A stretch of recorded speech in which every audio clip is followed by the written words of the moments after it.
It is really exciting to talk about tribe or indigenous people around 9th of August, to the International Day for the Indigenous People all over the world. And now it is 5 years later than the end of the tribal decade.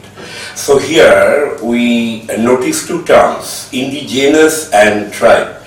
Not only that is controversies vary from the local to the global dimensions regarding the use of the two terms. The tribe usually after the independence of the southern hemisphere from the colonial regime, the tribe is considered as derogatory. But now it is again returning with glory and graces. There are reasons, I'll talk about it later. But in India, that is what my title of my presentation is, tribe quote unquote in India, and that is the peoples being it, that is thing, itself and beyond. So there are two existences that I want to suggest. One is a thingly, that is objective existence, and something beyond that. And the era is, that is post-colonial era, starting from modernization to present, what we popularly call as globalization. Whenever in Indian context, people would talk about tribe, that is the official view, official understanding would come quite, that is commonly, the scheduled tribes refer to those those Indian people being registered by the administrative bodies who can claim some preferential treatment, being the members of those groups identified by the administration, especially in their different accesses to education, to that is different electoral bodies, even in economy, in occupations. But after everything we see, the only thing is popular about the tribe, that is tribal development. Before going to that, whenever I talk about tribe, I find more than two voices. That is more than, I am just setting it aside, I am talking about, that is first voice is mine, which is very close to me. That is a middle class, urban, Western mediated, educated person who is an anthropologist and has been trained to go to the people first with the curiosity to see the alien, but finally coming to the understanding that they are like us. Rather, I am seeing myself in the mirror of others, that is what we call the otherness. So I see myself, that is my present understanding. And second voice, just I have mentioned, that is the commoner voice. So they are getting preferential treatment, and they are some kind of poor, not in sense of poverty, poor people, poor Indian citizens, and that I despise of. And there are more other voices, especially of the indigenous people, which is diverse, heterogeneous, and really difficult to reach by the people like us. But we always try to reach them, to have empathy, to understand their meaning.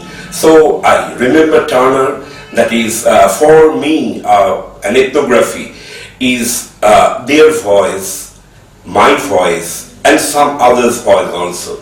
It is a kind of combination for me. It is my ethnography, my tribe, that is finally considered. But what I am talking about is tribal development being the most popular coinage in Indian context. They are labeled, that is, when to the extent tribal development was considered to be consistent, they are labeled into three categories. The first category, national park approach, that is by all of us know, the very Elwin, who did not that is indulge the understanding the tribes are in the hierarchic bottom layer of the Hindu society. They have their distinction of culture and the community orientation. So isolation, segregation, preservation, this would be the approach to save the culture. And next comes Ghuriye, we know, that is Ghuriye's understanding, a kind of administrative or we may say very practical understanding that there is no other way than to be assimilated into the mainstream, because a tribe is understood not to be a part of the mainstream, but they have to be mainstreamed. So assimilation is the final result, not being very much concerned about the originality, ingenuity, uniqueness, distinction of the previous culture. But it is all known that these approaches, these policy approaches are most reckonable for the appearance of Nehru's understanding of integration. And till now, just before globalization, the integration of different kinds is the approach of a policy. What this integration really means, we know that Nehru, that is, it is a world, global, international phenomenon, the mixed economy, that is planned economy for the public and also free market economy for the public. It was a kind of support to the tribals to develop their own genius, especially different their productions and agriculture, and at the same time, not to impose anything on the people on behalf of the administration, and not to over administer. That is, administration might be there, but autonomy must be indulged, and they must be that is protected from the absence of social access, deprivation, that is the degradation, oppression, exploitation, the many processes, discrimination, hatred, poverty, a lot of things which were considered the common features of the experience, everyday experience of the tribals. But it is really not sure whether they, that is the so-called quote-unquote tribal communities, felt it that way. That is, this coinage of word is our words mostly. They might disidentify with the state. I'll be coming to the understanding of tribe later, but however, this tribal development in India, that is in the very beginning, 1958, Sanders envisaged in as very much a kind of movement, a kind of structure, some methods, a process for forming institutions, that is the real practices, and that lead to social change without hampering or without dissolving the culture. And what is next understanding, next approach, or we may say simultaneous approach, because we know the mainland India, that is the north to midway of India, there was one experience regarding such scheduled tribes, but Northeast was completely different in response to the nation-state that is dealing with them. So we got a kind of combination between various elements, philosophy of NEFA, Northeast Frontier, and Nehru's Panchashil. All things, that is the tribal development approaches of integration that I have talked about, all things being common, but two more things are emphasized. First is that is right to land and forest must be guaranteed, and we must help from outside to build a team of their own to get their development, and finally not to judge the effects or the results by quantity, but the quality of human character that would evolve.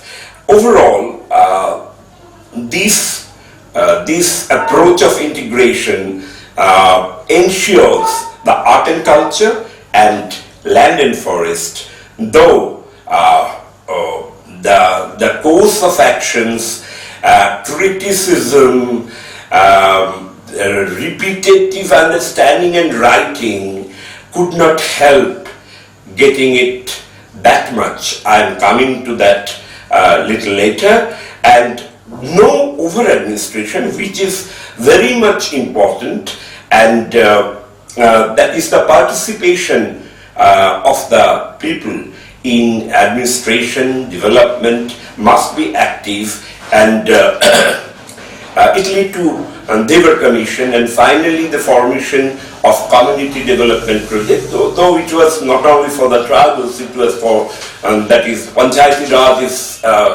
that is the effect of this community development project, though with certain more additions or additives for the tribal development kind of community development. And after 60 years, if we just take a check, the stock check, I'm just giving one example, that is a decadal growth rate of the population has fallen in a steady state, steady direction, and budget allocation. So before coming to that is a simple and small stock check after 60 years of independence, I would like to mention again one of the document of Planning Commission at the beginning of the second 5-year plan. All good words were there. That is, we need to respect and understand their culture and must be sensitive and seriously identify their problems, all sorts of problems, and that is the details of development plans and policies and programs must be prepared after talking to the Tribal Advisory Committee, which would consist of the leaders of the tribal opinion. There is a kind of fuzzy statement whether they would be the insider or the outsider, and all the academic institutes that would be giving more emphasis on the study of the tribes. And finally, and the third one is the plans and programs would be like this, that the tribal people would identify everything of those programs as the properly responding to their urge for better quality of life, better standards of living, and it is good, it is standards, that is the plurality, might be unintentionally given but really effective, and the development of their culture. And but here the development of the culture, at the present scenario, we know the culture development, that is it a kind of thing that could be developed in some metric system or not? So there are certain problems, and finally the intention would be the participation of the tribals in the nation building so that national integration can happen. After 60 years, all such good efforts came to, I am just giving one example, the decadal growth rate has fallen, and for the last, since 1971, it is, that is around 23 to 24%, and budget allocation, except 5th to 9th plan, it has always been less, and now it is in sharp decline. But very astonishingly, it is seen that the rate of education is, according to official record, is going high, even at the middle of the period of globalization, that is the end of 1990s, that is the start of globalization in India. So it is very much confusing, but generally it is true that they are, the official view is that there are poor outcomes of all the development efforts. And in the 13th plan, that is the commission or the board really emphasized on speeding up development, elimination of all sorts of wrong things, including exclusion, exploitation, oppression, improving quality of life, making them self-reliant, legal and administrative support for saying it no to land alienation and forest alienation, and public service delivery must be guaranteed. There must be effort to link state and central, that is the initiatives, and everything should be based on the participatory method, and their values should be given priority, and there must be convergence of all the efforts to make synergy, all the good words. And finally, what we see, a list of programs, too many programs, and it is really endless, and integration among the plans, that is what is being called in, that is given emphasis in 13th plan, that is convergence of different policies and programs and making synergy is really an issue now.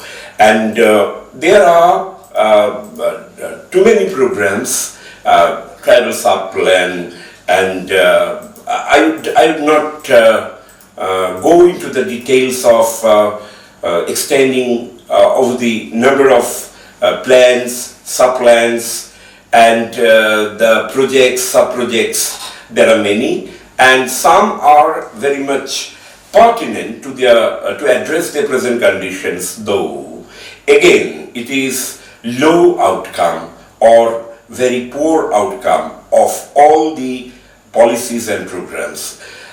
We need to concentrate regarding development, regarding that is the effect of modernization and industrialization on these things, because they are all associated with them. Poor outcomes are mostly found in a very ground of the population level. Child mortality is that is poorer from all other communities. I'm just giving an example of three. Child mortality is very high, maternal health is very low, enrollment rates are also very poor. That is, excuses given to the poverty, but there are other variables, that is education, antenatal, that is lack of antenatal care, distance from the town, there is a mismatch between the delivery of health delivery or other public services, especially when it is a matter of interaction between the non-tribals and tribals. There is a mistrust, and if the administrators, they really understand that the local people, tribal people, if engaged in all these programs, the success rate would be higher. But it is true that in many localities, even higher secondary or 12th standard women, tribal women, are not found, and it is true about most of the tribal districts. And there is another problem, is the birth order. So poor access, removal from the lands and forest, poor enforcement of the plans and law. Another very important thing, that is, we see the lower castes, which are now called scheduled caste or OBC, other backward communities, they have consolidated a political position in electoral politics, but it is hardly very much noticeable that the tribals have been able to maneuver power for a single movement or something like that. Though we see the Jharkhand is there, that is Uttarakhand is there, there are certain state formation, but it is more due to the administrative effort to respond to their local needs rather than their own effort of social movement, which is very much true for other communities of lower Indian status, a lower social hierarchy. To give one example, that is Northeast India. Northeast is being called as the powerhouse. There are number of dams, there are number of mega projects, 80 mega projects, and almost 900 mini projects to develop energy and different other resources, for which till now, that is 2011, 8.5 million tribals were displaced, and there are movements. Of course, there are movements, but it is really handful, and it is not really impressive to ignite the movements in other parts of the tribal areas. So official ideology is that ST are below the SC, that is the position, the conditions, situations are below, and so we need to uplift the people, and we need to integrate with the majoritarian mainstream, which might include the scheduled caste as well. Some of the scholars really identify the centrality, the problem or the causes of such poor outcomes, that is the centrality of land and the natural resources in explaining the low outcomes. That is 60% of the India's forest cover lies in 187 tribal districts, covered by 5th and 6th schedules of the Constitution, and Forest Survey of India 2003 report. There are important that is the resource like non-timber forest products, and the 10th five-year plan notes that from 1951 to 1990, that is within the gap of the 40 years, there are 8.5 million tribal population has been displaced, and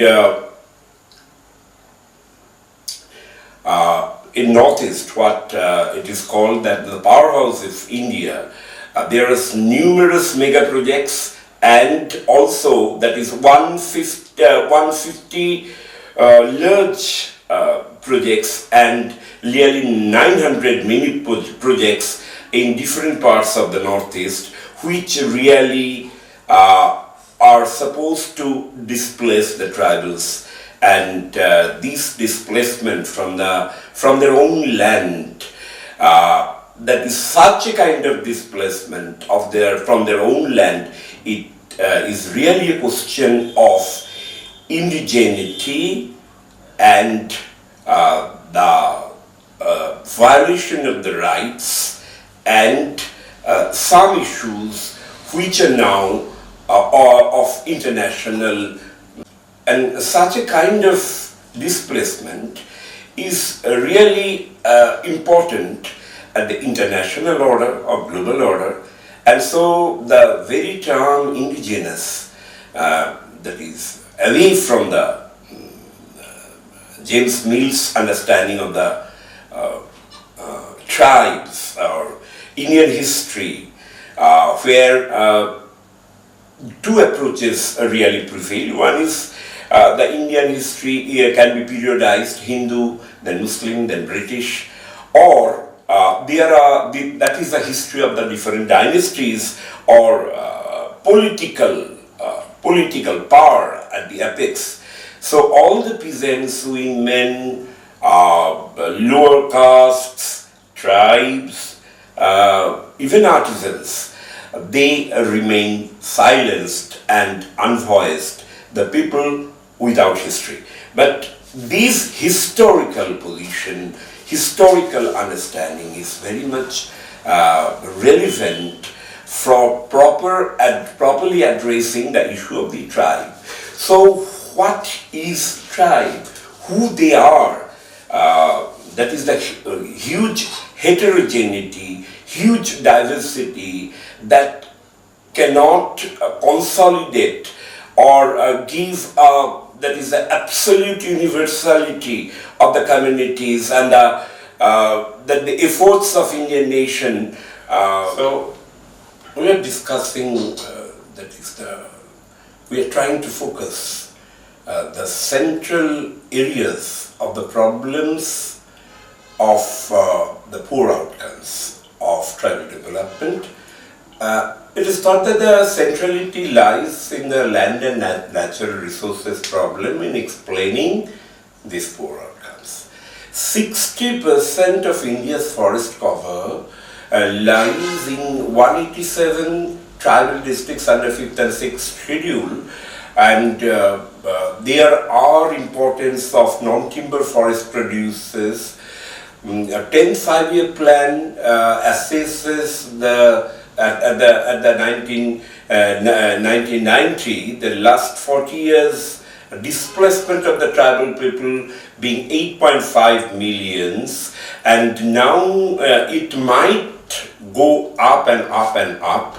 And for instance, in Northeast region, that is called the powerhouse of India, 900 big projects and 150 big projects and 900 mini or medium projects are supposed to make a lot of disruption, loss of biodiversity, displacement of the people, disturbance of the ecology.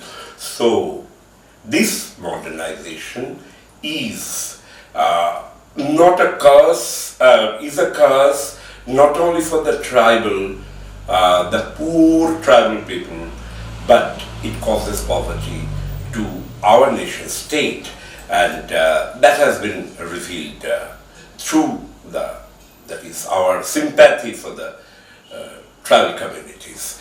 And the official ideology is to uplift them, to integrate them. There are examples may be given from the small policies and programs all over the India, and there are a certain reflexive notes. From now on, I'm going to focus more on the reflexive understanding and the critical understanding, though I have started with that also. That is the tribe. There are two major understanding. That is, tribe is a colonial construct, and it goes on changing in relation to us, the decolonized but very much class-oriented or elite, subaltern, divided India, post-colonial India, and for the British it was a kind of breeding ground of the racial theory. The purpose might be the proper enumeration or classification, that is some pigeonholes of objectifying, that is reinforcing or refining or objectifying such communities, and not only tribes but also other sections according to their view. And subsequently, what I was talking about, two major approaches came into being.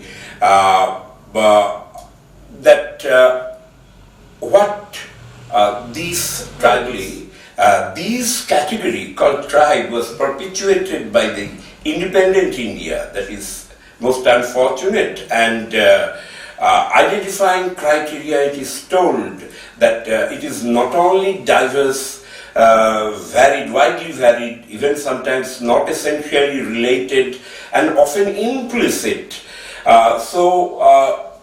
It is told that nowhere tribe is defined in Constitution of India.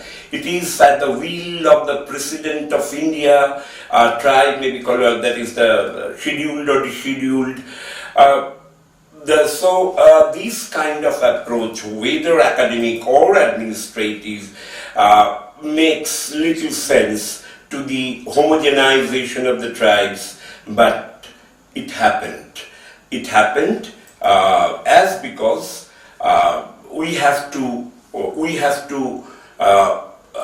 that is reiterate two more ideas.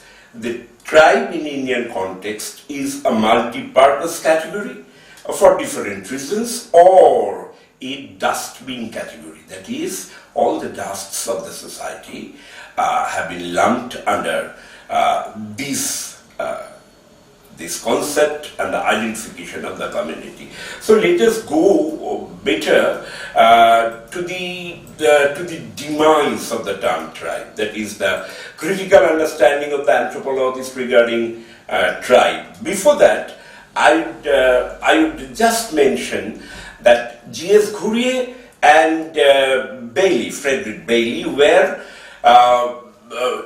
little differently, was emphatic that there is little or no justifiable difference between castes and tribes.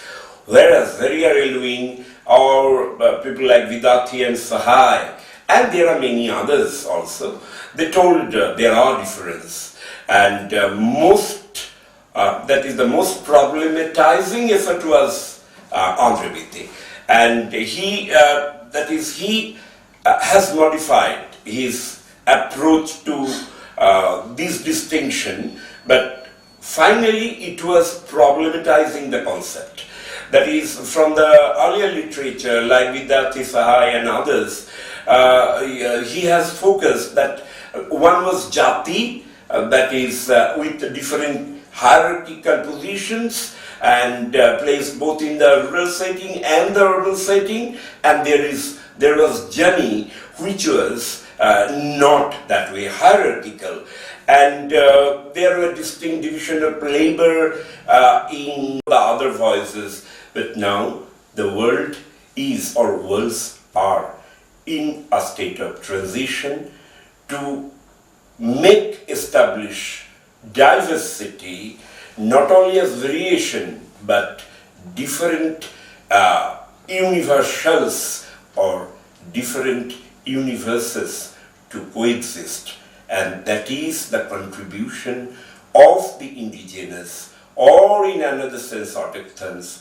or in another sense the tribals, both in India, post-colonial space, or in the developed countries. Thank you.